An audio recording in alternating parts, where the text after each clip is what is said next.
Langit senja mulai memerah, mewarnai dinding rumah sakit dengan cahaya tembaga. Ruang observasi di lantai atas sepi, hanya suara mesin infus dan langkah perawat yang sesekali terdengar samar. Arkan dan Salsa duduk berdampingan di bangku panjang dekat jendela kaca besar. Salsa masih mengenakan baju pasien, sementara Arkan duduk dengan tangan terlipat di pangkuannya, menatap jauh keluar. Salsa meliriknya. Tadi siang, waktu kau bicara soal melindungi anak-anak, kau terdengar seperti seseorang yang tahu rasanya jadi salah satu dari mereka. Arkan tak langsung menjawab. Beberapa detik hening berlalu sebelum ia menghela nafas panjang. Aku tumbuh di gang kecil belakang pasar tua di selatan kota. Ibuku buruh cuci. Ayahku hilang entah kemana sejak aku umur 5. Salsa menunduk pelan. Maaf. Tidak perlu, katanya cepat. Itu bukan hal yang menyedihkan buatku sekarang. Itu cuma latar belakang cerita. Ia berhenti sejenak, lalu melanjutkan, suara sedikit bergetar. Saat aku usia 14, aku tertabrak truk sampah. Parah, patah tulang dada, limpa pecah, pendarahan internal. Orang-orang bilang aku gak akan bertahan. Salsa menatapnya dengan mata terbelalak. Tapi ada satu dokter muda saat itu. Dia baru lulus magang juga. Semua orang panik, tapi dia tetap di sana. Tangan gemetar, tapi dia tetap berjuang mengoperasiku. Dia berhasil. Arkan tersenyum kecil, tapi matanya basah. Aku hidup karena seseorang memilih untuk tidak menyerah padaku. Sejak hari itu, aku tahu kalau aku bertahan hidup, aku akan jadi seperti dia. Salsa menggigit bibir bawahnya, mencoba menahan haru. Itu luar biasa. Tapi masuk fakultas kedokteran dengan latar belakang seperti itu? Arkan tertawa pelan, getir.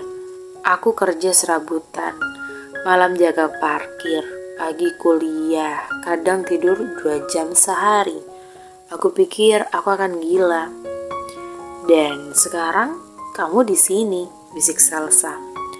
Arkan menoleh ke arahnya, tatapan yang tak lagi setegar biasanya. Tapi itu juga yang membuatku paham, dunia gak adil, Sal. Anak-anak miskin, orang-orang lemah, mereka selalu jadi korban pertama. Kalau aku bisa berada di antara mereka dan dunia, maka semua perjuanganku berarti. Salsa hanya menatapnya, dan dalam diam itu ada sesuatu yang tumbuh, penghormatan, dan rasa yang belum bisa mereka beri nama. Hari itu rumah sakit terasa lebih ramai dari biasanya. Staf medis sibuk menyambut kunjungan pemilik yayasan rumah sakit, seorang pria tua berwibawa yang datang ditemani oleh putrinya. Wanita muda berkelas dengan langkah mantap dan aura kalem, Almira Harsono. Almira baru kembali dari luar negeri setelah menyelesaikan pendidikan manajemen rumah sakit. Tingginya semampai, rambut hitam panjang tertata rapi, dan senyumnya elegan. Namun sorot matanya jelas tertuju hanya pada satu hal sejak ia turun dari mobil. Seorang dokter muda bernama Arkan Laksana. Di ruang staf, Salsa tengah menyeruput teh hangat ketika pintu terbuka dan Almira masuk bersama ayahnya. Arkan berdiri menyambut mereka. Dokter Arkan, ini putri saya, Almira. Dia akan mulai aktif di yayasan mulai bulan depan, ucap Direktur Harsono. Senang bertemu, Dokter Arkan. Aku sudah sering mendengar nama Anda disebut-sebut oleh para dokter senior, kata Almira sambil menjabat tangan Arkan. Tatapannya dalam dan sedikit terlalu lama. Arkan menunduk sopan. Terima kasih, suatu kehormatan. Dari sudut ruangan, Salsa memperhatikan dengan mata menyipit. Bibirnya mengerucut. Tangan menggenggam gelas teh terlalu erat.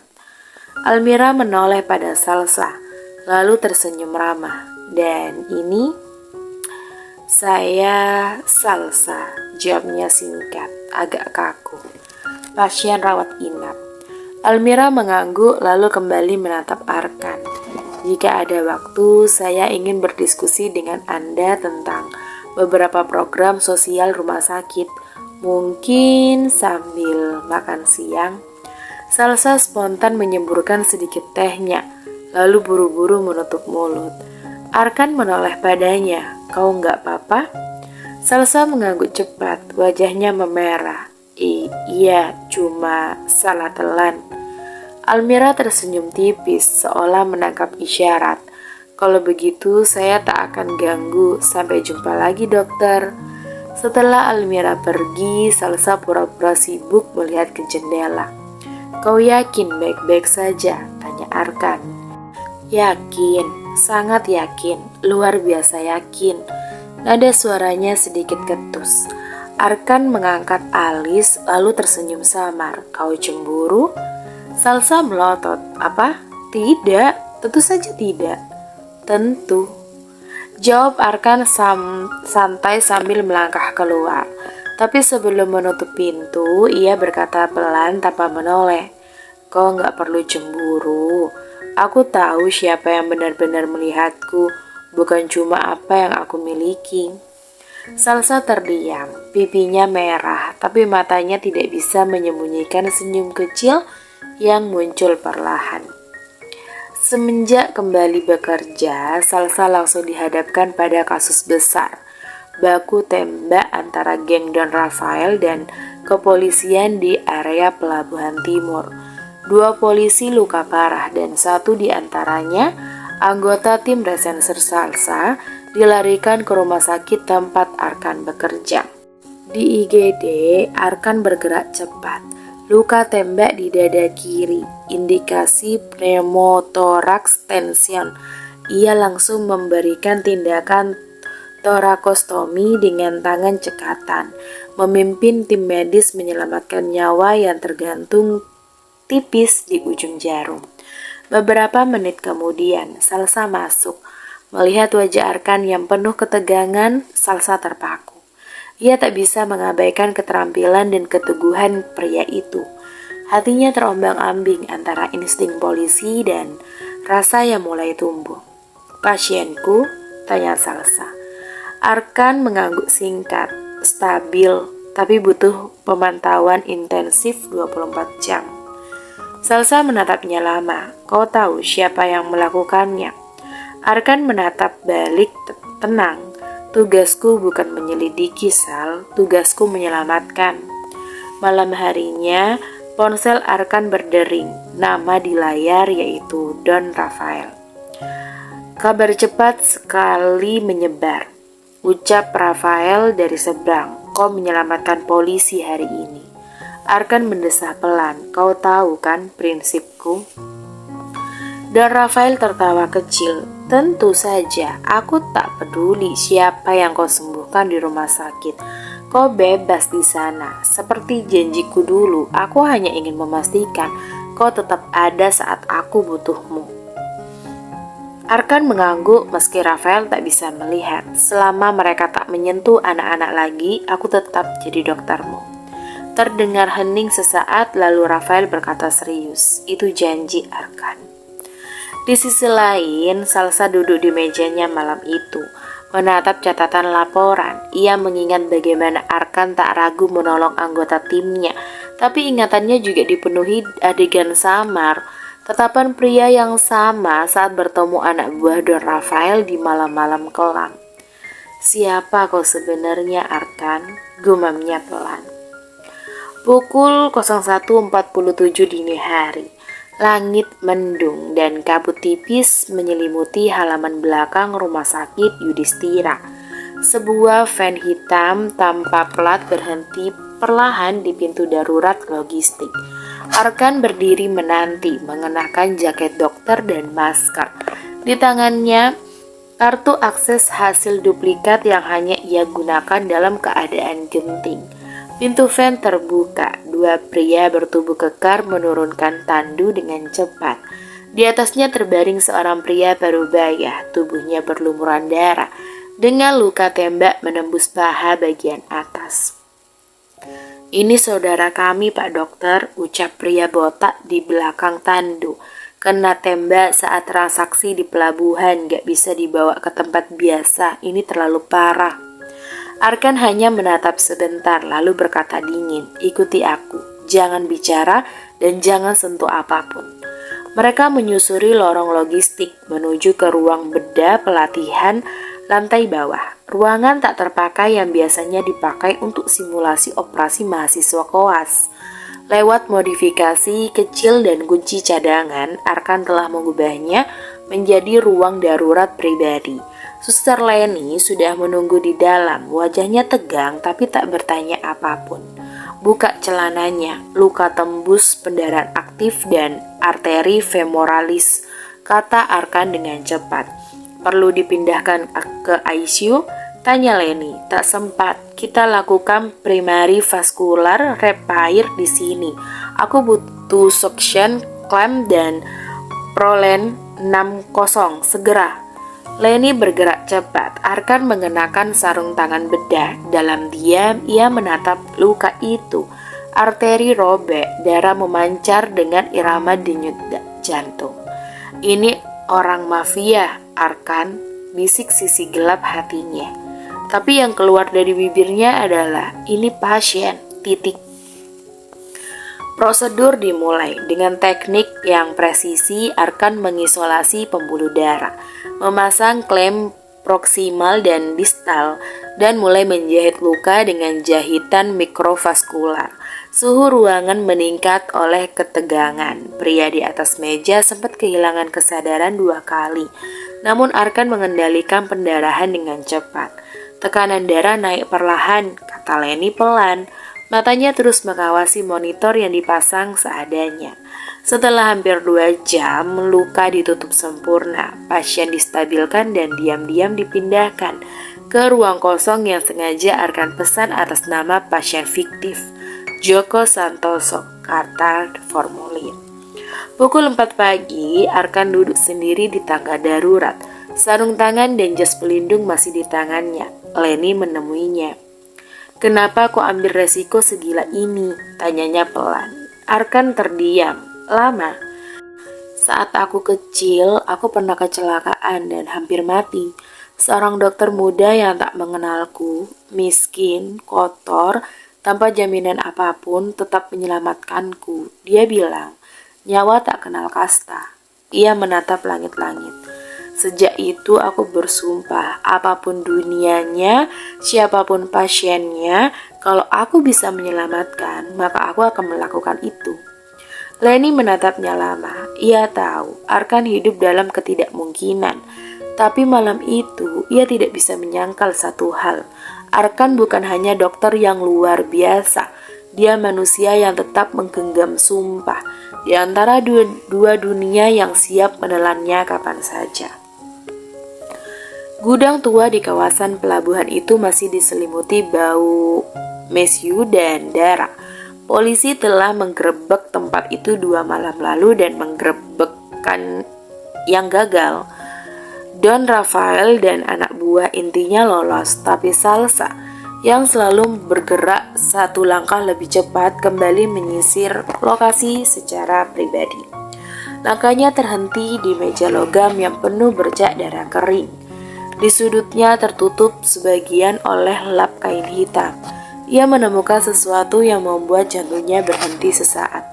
Sebuah pisau bedah. Bersih, tajam, jauh lebih steril daripada lingkungan sekitarnya. Terlalu klinis untuk tempat seperti ini. Salsa mengenal benda itu. Ia pernah melihat Arkan memutar-mutar pisau serupa di jarinya saat istirahat makan siang, seolah menjadi bagian dari tubuhnya. Dengan hati-hati, ia memasukkannya ke dalam kantong bukti. Keesokan harinya, Salsa membawa pisau itu ke laboratorium forensik milik internal kepolisian. Ia tidak mencantumkan nama pelapor, hanya status penyelidikan pribadi. Hasil keluar 2 hari kemudian. Di balik pegangan stainless steel itu terukir inisial kecil, samar, AL. Dan dari nomor serinya, alat itu bisa ditelusuri kembali ke batch khusus milik unit bedah kardiotoraks Rumah Sakit Yudhistira, lebih tepatnya Dr. Arkan Laksana. Salsa duduk di mobilnya cukup lama setelah menerima hasil itu. Tangannya gemetar antara marah, bingung, dan kecewa, tapi juga tidak sepenuhnya terkejut. Jadi, kau benar-benar bagian dari mereka, gumamnya, meski tak ada siapapun yang mendengarnya. Namun alih-alih langsung membawa bukti itu ke atasannya, Salsa menyimpannya di bagian terdalam laci apartemennya, terkunci rapat. Aku akan pastikan semuanya dulu, Arkan, bisiknya, sebelum orang lain menghakimimu. Di hari-hari berikutnya, Salsa mulai memperhatikan pergerakan Arkan lebih seksama. Ia menyamar menjadi pasien rawat jalan, sering duduk di kafe rumah sakit, diam-diam mencatat kemana Arkan pergi, siapa yang ditemui, berapa lama ia menghilang dari jadwal. Namun yang membuat hatinya semakin guncang, di balik semua itu, Arkan tetaplah dokter yang sama. Ia membayar sendiri pengobatan anak jalanan yang merawat dirinya tanpa pamrih, dan yang kini sering terlihat menghibur si bocah kecil yang ia selamatkan. Dan itulah yang membuatnya semakin ragu. Bagaimana jika dia memang berada di tempat yang salah, tapi melakukan hal yang benar? Salsa tahu, cepat atau lambat ia harus memilih, membongkar semuanya atau mencari tahu alasan sesungguhnya. Ruang istirahat lantai 7 Rumah Sakit Yudhistira hampir kosong. Lampu temeram dan mesin kopi mengeluarkan suara lembut. Arkan duduk sendirian di dekat jendela, menatap langit malam. Ia baru saja selesai operasi panjang. Pintu terbuka pelan, Salsa masuk tanpa suara, mengenakan jaket hitam dan wajah yang sulit ditebak. Arkan menoleh dan tersenyum seolah-olah menyambut tamu lama. "Sudah sembuh benar, Nona Detektif," katanya dengan santai. "Sudah, terima kasih atas lukaku, Dok," jawab Salsa sinis. Ia duduk di hadapan Arkan, menatapnya dengan lekat. Arkan menaikkan alis. "Kau terlihat tidak datang hanya untuk mengobrol." Salsa mengeluarkan sesuatu dari saku jaketnya, yaitu pisau bedah yang ia temukan di markas Don Rafael. Arkan menatapnya sejenak, diam, tapi bibirnya masih tersenyum kecil. "Aku tak sengaja menemukannya," kata Salsa. "Terlalu bersih untuk tempat penuh darah dan peluru. Nomor serinya mengarah ke satu nama, yaitu kamu." Arkan menghela nafas pelan. Ia bersandar ke kursi. "Lalu, kau ingin menangkapku sekarang?" Salsa mencodongkan tubuhnya ke depan. "Arkan Laksana, berdasarkan pasal 222 KUHP, menyembunyikan pelaku kejahatan, apalagi memberikan pertolongan medis kepada buronan tanpa melapor ke pihak berwenang adalah pelanggaran hukum." Arkan terdiam kali ini, senyumannya menghilang, tapi wajahnya tetap tenang. "Aku hanya mengobati orang sakit," katanya. "Orang yang kau obati menembak polisi, Arkan," desis Salsa. "Dia bukan pasien biasa dan kamu bukan dokter biasa." Arkan menatap matanya, lurus tanpa membela diri. "Aku tidak akan menangkapmu malam ini," lanjut Salsa. "Tapi aku ingin kau tahu, aku tahu siapa kamu sebenarnya. Dan aku tidak ingin kamu ditangkap seperti penjahat jalanan. Kau masih punya pilihan." Arkan menelan ludah pelan. "Menyerahlah, bicaralah, sebelum semua ini hancur dan tidak bisa kau perbaiki." Hening. Dari balik jendela, suara ambulans samar terdengar dari kejauhan. "Kau percaya aku bisa berubah?" tanya Arkan akhirnya. Suaranya nyaris seperti bisikan. Salsa berdiri perlahan menatapnya dengan mata yang sedikit basah. "Aku tak tahu, tapi aku tahu kamu bukan penjahat biasa, dan itu alasanku datang sendiri malam ini." Ia berjalan pergi meninggalkan Arkan sendirian dalam pikirannya. Di tangannya, pisau bedah itu masih tergenggam.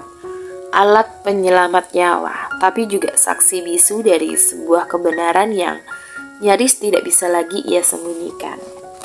Ruang istirahat kembali sunyi. Arkan menatap pisau bedah di tangannya. Beratnya kini bukan sekedar logam, tapi sejarah, luka, janji, hutang, dan pilihan yang semakin menyempit. Perlahan pikirannya tenggelam ke masa lalu. Kilas balik 15 tahun yang lalu. Desa Jatiwarna, Jawa Tengah. Langit mendung, jalanan becek, bocah bernama Arkan, usia 11 tahun, mengantar ayahnya ke ladang.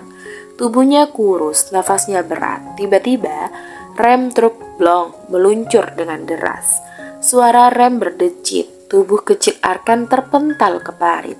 Kepalanya robek, darahnya mengucur deras.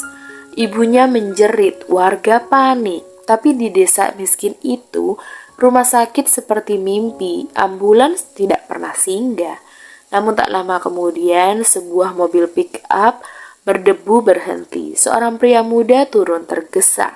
Bukan penduduk, pakaiannya sederhana, tapi di dadanya tergantung stetoskop tua, seorang dokter muda relawan dari program pengabdian desa.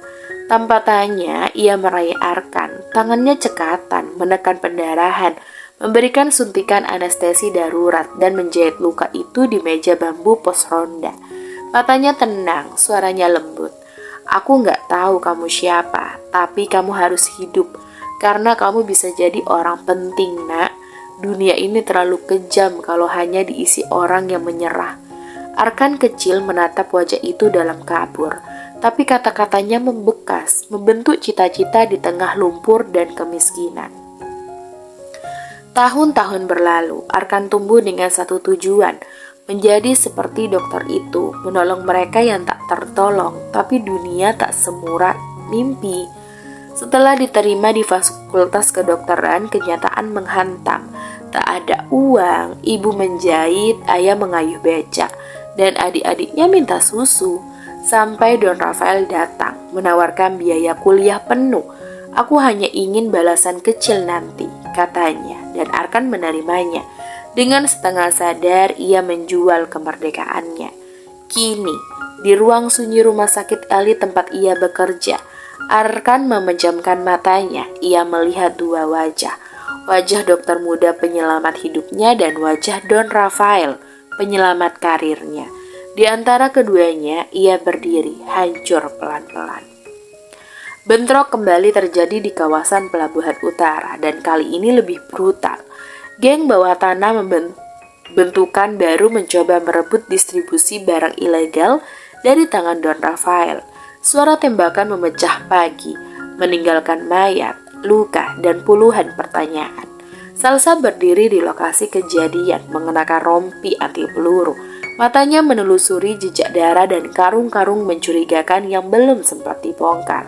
Komandan, ujar salah satu penyidik muda sambil menyerahkan map. Kami temukan ini dalam salah satu gudang mereka.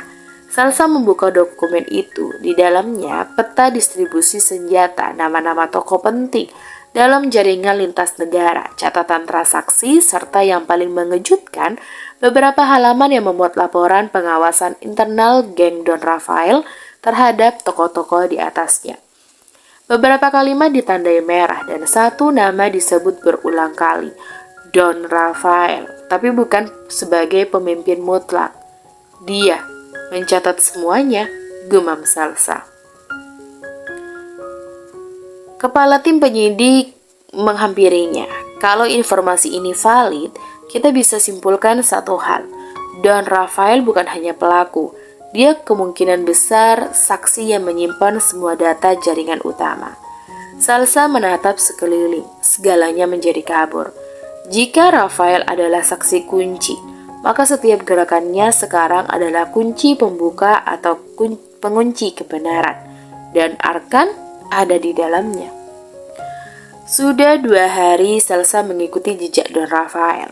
Ia memantau pergerakan dari jarak jauh menggunakan kamera tersembunyi dan intel yang ditanamkan di lingkungan pelabuhan. Namun pagi ini semuanya jadi sunyi. Mobil Rafael yang biasa muncul pukul 10 tidak datang. Salah satu orang kepercayaannya ditemukan tak bernyawa di lorong sempit dekat gudang logistik. Salsa mengerutkan alisnya, menekan tombol di earpiece. Target hilang. Ulangi. Target Don Rafael tidak terdeteksi sejak 12 jam yang lalu. Semua jalur pelacakan terputus. Ia membanting pintu mobil, membuka laptop, menelusuri sinyal-sinyal terakhir. Tak satu pun memberikan petunjuk jelas, bahkan kamera-kamera pengintai dimatikan secara sistematis. Lalu ia kembali mengambil ponsel dan menelpon satu-satunya orang yang mungkin tahu, meski hatinya tak yakin. Arkan. Arkan, ini aku, Salsa. Ada apa pagi-pagi begini? Suara Arkan terdengar masih parau. Mungkin belum sempat tidur. Don Rafael menghilang. Kau tahu di mana dia? Hening. Arkan menarik nafas panjang, lalu menjawab lirih. Tidak, aku benar-benar tidak tahu. Terakhir kali kami bicara, dia hanya menyuruhku siaga untuk sesuatu. Tapi aku pikir itu tugas biasa, bukan menghilang seperti ini. Salsa memijat pelipisnya. Kalau dia benar-benar saksi kunci seperti yang kupikirkan, dan sekarang dia menghilang, kita punya masalah besar, sangat besar. Di ruang jaga IGD yang kini sepi, Salsa duduk berhadapan dengan Arkan. Tatapan gadis itu tajam, nyaris menembus pikiran Arkan.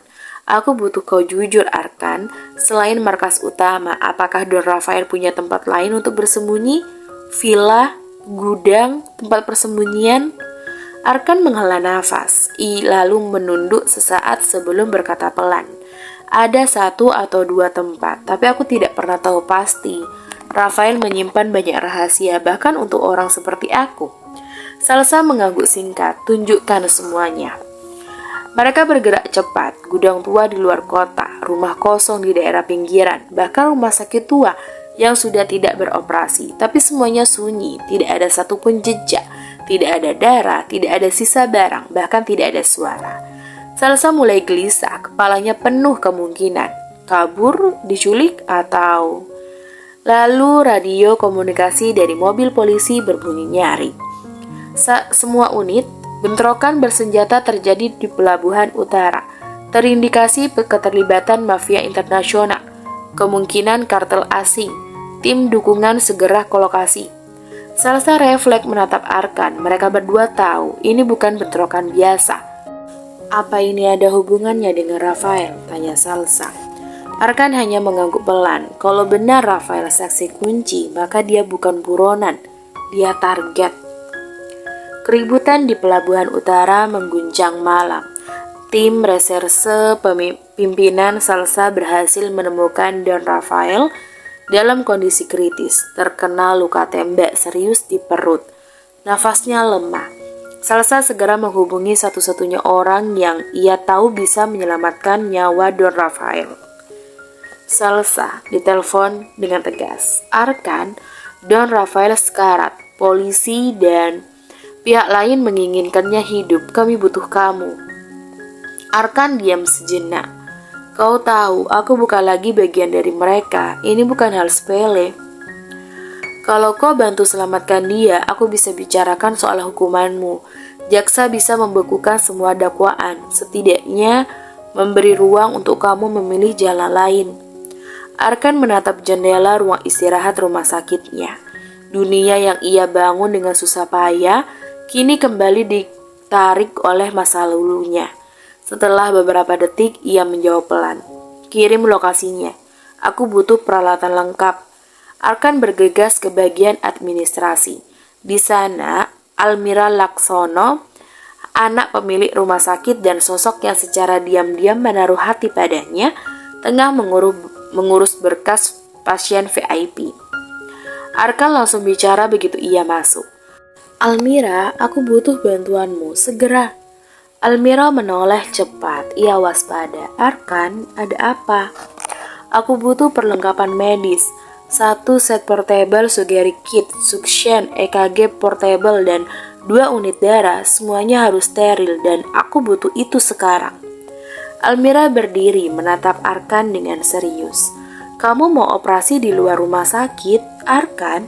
Kamu tahu aku bisa kehilangan lisensi bantu kamu begini. Arkan dengan suara lirihnya namun tegas. Pasien ini bisa membuka banyak hal. Nyawanya penting, aku janji semua akan aman. Tapi aku butuh kamu percaya padaku sekali ini aja. Almira menatap mata Arkan, hatinya goyah. Ia tidak pernah melihat Arkan seputus asa ini. Setelah beberapa detik yang menegangkan, ia mengangguk. Baik, aku siapkan semuanya, tapi kamu harus janji pulang dengan selamat. Arkan mengangguk pelan. Terima kasih, Almira. Dengan bantuan Almira, semua peralatan dikemas dalam kotak medis darurat. Diselundupkan ke kendaraan polisi melalui jalur logistik rumah sakit. Malam itu, Arkan menuju ke lokasi penyelamatan. Bukan hanya membawa keahlian medis, tapi juga harapan untuk menebus masa lalunya. Pelabuhan Utara, malam dingin diselimuti kabut. Jam menunjukkan pukul 02.47. Di dalam kontainer besar yang diubah menjadi ruang operasi darurat, lampu sorot portable menyala remang. Meja operasi dibentuk dari meja kayu lapis, dilapisi terpal steril. Don Rafael terbaring nyaris tak sadarkan diri. Luka tembak di sisi kiri perutnya membuat nafasnya terputus-putus. Di luar kontainer, polisi dan anak buah mafia berdiri berdampingan. Musuh dan sekutu untuk satu malam. Semuanya demi menyelamatkan nyawa satu orang yang menjadi kunci. Arkan Laksana mengenakan jas bedah lusuh, sarung tangan karet, dan masker. Di sisinya, Almira Laksono, putri pemilik rumah sakit, membantu dengan alat medis yang berhasil ia selundupkan dalam koper khusus. Alat kita terbatas, senter kepala dan cutter masih belum stabil, ucap Almira. Tak ada pilihan, kalau menunggu 10 menit lagi, dia pasti mati. Prosedur operasi dimulai. 1. Sayatan darurat. Arkan membuka perut Don Rafael dengan pisau bedah yang biasa ia pakai di rumah sakit. Kini kotor dan tak sepenuhnya steril. Darah mengalir deras. Arkan menyumpal sementara dengan kain steril seadanya. Kedua, identifikasi dan penghentian pendarahan. Senter kepala Almira menyorot area luka. Luka tembak menembus kolon dan serpihan peluru hampir mengenai vena cava inferior. Arkan menjepit arteri besar dengan penjepit darurat, bukan alat medis, melainkan klaim logam tukang. Saya butuh suction, gunakan ini. Almira menyerahkan selang kecil yang disambung ke pompa tangan. Yang ketiga, resection dan penjahitan. Arkan memotong bagian usus yang rusak, menjahitnya kembali dengan benang nilon yang dibawanya dari rumah sakit. Tidak steril, tapi satu-satunya pilihan. 4. Menangani infeksi dan menutup luka. Ia menyiram rongga perut dengan cairan selin yang disimpan di botol air mineral bersih. Lalu menutup luka dengan lapisan kasa dan perban. Menjahit kulit dengan tangan gemetar namun presisi. Dia akan hidup kalau tidak ada infeksi sekunder, ujar Arkan. Almira menatapnya kagum dan takut sekaligus. Kau baru saja menyelamatkan monster atau mungkin penyelamat. Operasi selesai. Suara detak jantung di monitor portable yang dibawa Almira berdetak stabil. Don Rafael masih hidup. Arkan berdiri diam di ujung meja operasi darurat. Tubuhnya lelah, bajunya penuh dengan darah, tapi tangannya masih gemetar karena adrenalin. Almira yang sedari tadi membantu akhirnya menatap Arkan dengan sorot mata yang berbeda. Bukan lagi kekaguman polos, tapi kejutan mendalam. Selama ini, kau dokter itu, dokter rahasia Don Rafael. Arkan menunduk, tidak menyangkal dan tidak menjelaskan. Kau berbohong padaku. Suara Almira pelan, nyaris patah. Aku hanya tidak memberitahu semuanya, jawab Arkan dengan pelan.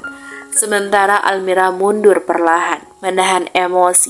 Salsa datang menghampiri Arkan dari sisi kontainer. Dia menyaksikan semuanya, tak hanya kejeniusannya sebagai dokter, tapi juga sisi gelap yang selama ini ia tersembunyi. "Kenapa kau menolongnya, Han? Kau tahu siapa dia?"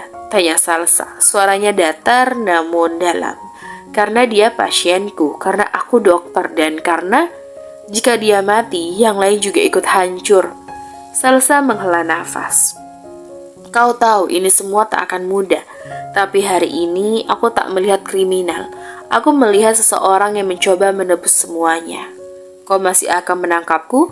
"Aku akan menulis laporan, tapi bukan aku yang mengikat tanganmu. Kalau kau ingin menyerahkan diri, aku akan berdiri di sampingmu." Arkan terdiam. Ia menatap keluar kontainer, ke laut yang bergelombang dan mengangguk dengan pelan. "Setelah aku tahu Don Rafael aman, setelah semua anak kecil miskin bisa kubantu seperti aku dulu. Dan setelah itu aku siap menebus semuanya." Salsa tersenyum kecil. "Aku akan menunggu di pintu." Almira menatap mereka dari jauh. Dalam diam, ia menyadari bahwa cinta bukan hanya tentang kekaguman, tapi juga pengorbanan dan masa lalu yang tak pernah bisa ditebak. Pagi itu, seluruh rumah sakit dikejutkan oleh kabar yang menyebar lebih cepat daripada cahaya. Suara bisik-bisik di ruang dokter, perawat yang saling bertukar pandang, dan manajemen yang terguncang. Almira berdiri di depan para direksi, wajahnya dingin dan penuh dengan tekanan. Ia mencoba menutupi keterlibatan Arkan dalam operasi ilegal di pelabuhan, tapi terlalu banyak mata yang tahu, dan akhirnya dengan berat hati ia menyampaikan keputusan. Arkan Laksana resmi diberhentikan dari rumah sakit. Sore harinya, Almira menyusul Arkan yang duduk di bangku taman belakang rumah sakit, menatap langit yang mendung. "Maaf, aku tidak bisa menolongmu kali ini." "Tak apa, rumah sakit ini bukan akhir dari segalanya," jawab Arkan. Suaranya tenang. "Tapi kalau kau mau, aku bisa membiayai kau membuka sesuatu yang lebih besar daripada ini semua." Arkan menoleh. "Klinik di pulau terpencil milik ayahku. Belum ada fasilitas medis di sana. Kau bisa mulai dari awal, tanpa tekanan, tanpa mafia, tanpa kepolisian." Arkan menatapnya lama, lalu tersenyum samar. "Dan kalau aku menerima tawaran ini, kau ikut?" "Mungkin, tapi bukan sebagai direktur rumah sakit. Mungkin sebagai teman." Mereka tertawa pelan, dan untuk pertama kalinya tidak ada darah, tidak ada ancaman, hanya ada sebuah harapan. Beberapa minggu kemudian, Don Rafael menjalani sidang pengadilan. Wajahnya pucat, namun tetap karismatik. Karena statusnya sebagai saksi kunci dalam sindikat kejahatan internasional, dan karena kerjasama yang diberikannya, ia mendapatkan keringanan hukuman. Bukan bebas sepenuhnya, tapi cukup untuk membuat para mafia bisa bernafas lega dan pihak kepolisian menutup satu bab besar kejahatan. Arkan, yang sebelumnya dianggap buronan karena keterlibatannya dengan Don Rafael, akhirnya dinyatakan bebas. Semua tuduhan dihapus setelah peran vitalnya dalam menyelamatkan nyawa Don Rafael, yang kini dianggap penting oleh dua sisi, yaitu hukum dan bayangan. Dalam diam, para mafia mengirimkan pesan terima kasih, sebuah kotak kayu kecil berisi jam tangan mewah dan sepucuk surat. "Untuk tangan yang menyelamatkan kepala kami, dunia bawah tanah berhutang padamu. Kami tidak akan lupa itu." Arkan menyimpan surat itu dalam laci yang terkunci, bukan untuk dibanggakan, tapi untuk diingat bahwa hidupnya pernah berjalan di dua dunia yang sangat berbeda. Desir angin laut menyapu lembut pepohonan kelapa di pulau kecil itu. Klinik sederhana berdiri di tepi desa, dengan papan kayu bertuliskan Klinik Laksana Sehat. Tak megah, tapi hangat. Dibangun dari harapan, bukan dari kekuasaan. Arkan Laksana kini hidup dengan tenang, jauh dari hiruk-pikuk kota, jauh dari bayang-bayang dunia gelap yang dulu membelenggunya. Ia tinggal bersama ayah, ibu, dan kedua adik perempuannya yang akhirnya bisa bersekolah dengan layak. Setiap pagi, ia memeriksa warga desa yang datang dengan luka-luka kecil, demam, atau hanya ingin berkonsultasi. Di wajahnya ada ketenangan baru, tidak ada lagi bayangan rahasia. Suatu sore, ia menerima sebuah surat dengan segel pribadi. Kertasnya tebal dan ditulis dengan tangan. Untuk Arkan, putra yang tidak kulahirkan, tapi kubesarkan dengan rasa bangga. Kau telah menyelamatkan hidupku, bukan hanya sekali. Kau memberi pilihan kepada seseorang seperti aku yang tidak pantas mendapatkannya. Kini kau bebas dari hutang, dari ikatan, dari dosa-dosaku. Aku tidak akan pernah mengganggumu lagi, tapi ketahuilah, kau adalah bagian dari hidupku yang paling bersinar. Jika hidup memberiku kesempatan kedua, aku ingin jadi seperti dirimu, seorang penyelamat sejati. Terima kasih anakku, Rafael. Arkan membacanya dalam diam, matanya memanas. Ia tidak tahu apakah akan bertemu Rafael lagi, tapi untuk pertama kalinya ia merasa benar-benar lepas dari semua yang membelenggu. Langit desa di siang itu cerah, laut bergelombang dengan pelan, dan suara burung camar sesekali memecah keheningan. Arkan sedang duduk di beranda di kliniknya, memeriksa catatan medis ketika suara langkah seseorang menghentikannya. Sudah kubilang, kamu terlalu serius untuk ukuran orang yang sudah bebas dari dunia gelap, kata suara yang sangat dikenalnya. Arkan mendongak. Salsa berdiri di sana mengenakan seragam polisi tanpa atribut yang resmi. Wajahnya tenang, tapi matanya berbinar. Kau? Tanya Arkan setengah tak percaya. Salsa tersenyum. Aku dipindahkan. Pilihan tugas bebas, katanya. Jadi, aku pilih tempat yang paling jauh dari kantor pusat dan paling dekat dengan kamu. Arkan terkekeh kecil, senyumannya hangat. Mereka berdua duduk di teras kayu itu, berbincang seperti dua sahabat lama yang akhirnya menemukan waktu. Beberapa saat kemudian, ponsel Arkan berdering. Nama Almira terpampang di layar ponselnya. Salsa menggodanya. Oh, wanita kota. Arkan tersenyum malu, mengangkat telepon dan meletakkan di mode loudspeaker. Arkan, suara Almira terdengar ceria dari seberang. Aku dengar Salsa sekarang satu pulau denganmu ya. Hebat ya. Salsa menjawab dengan santai. Aku di sini untuk jaga pulau dan ya jaga Arkan juga. Oh iya, kata Almira dengan nada menggoda. Jaga baik-baik ya, Sa. Soalnya kalau kamu lengah sedikit aja, aku datang dan ambil nih. Salsa tertawa. Arkan menutup wajah dengan tangannya. Geli sekaligus kikuk. Kalian berdua ini. Telepon pun berakhir dengan tawa panjang dan janji bahwa suatu saat Almira akan berkunjung ke pulau itu. Sore menjelang, matahari terbenam membasuh laut dengan cahaya jingga.